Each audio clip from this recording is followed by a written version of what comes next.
দার্জিলিং ম্যাল ও কাঞ্চনজঙ্ঘা আপনার মন ভালো করার জাদুকাঠি। হচ্ছে আমার মামার তো জ্যাঠাতো ভাইয়ের ওর হোমস্টে আছে কালিম্পংয়ে কালিম্পং এ আছে, তিনচুলে, তাকদা, দাওয়াই পানি। ম্যালে ঘুরতে ঘুরতে আলাপ হলো মৌসুমি ও তার ছেলের সঙ্গে। দারুণ মিশুকে, মালদা থেকে এসছে। পুরো ম্যাল রোদে ঝকঝক করছে। দার্জিলিং ভ্যালি আছে, ঘোড়া চড়ছি সকলে। কি পরিষ্কার নীল আকাশ না?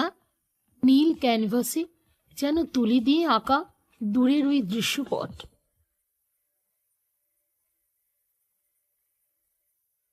ম্যালের একধারে রয়েছে পুরনো দিনের ঘোড়ার গাড়ির একটি রেপ্লিকা।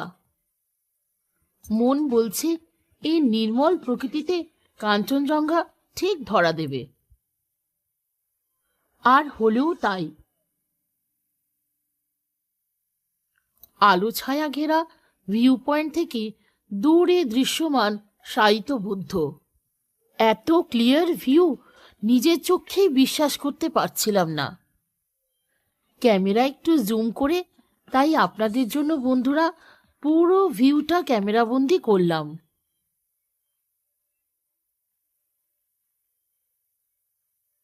নীল আকাশের বুকে মেঘের দেশে মেঘ কুয়াশার সাথে লুকোচুরি খেলে দাঁড়িয়ে আছে তুষার ধবল কাঞ্চনজঙ্ঘা। দ্রবীভূত নির্জনতায় একাকী ঋজু দৃপ্ত তার ভঙ্গি। সেদিকে চেয়ে থাকতে থাকতে মনে হয় একা থাকার নিয়মে অভ্যস্ত হয়ে গেলে তখন মনে হয় সেটাই স্বস্তি।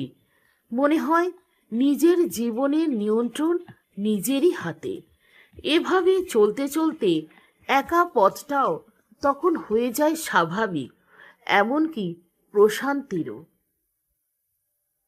নিজেকে কি বিচ্ছিন্ন লাগে? না, লাগে না। প্রত্যাশা নেই, তাই হারাবারও ভয় নেই। শব্দের চেয়ে যেন নৈশব্দই তখন বেশি কাম্য। প্রকৃতির সান্নিধ্য তখন একমাত্র পরম নিশ্চিন্ত আশ্রয়।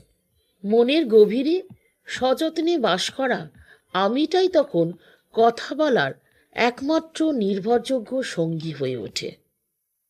নমস্কার, আজ এইটুকুই। লাইক, শেয়ার, সাবস্ক্রাইব করতে ভুলবেন না।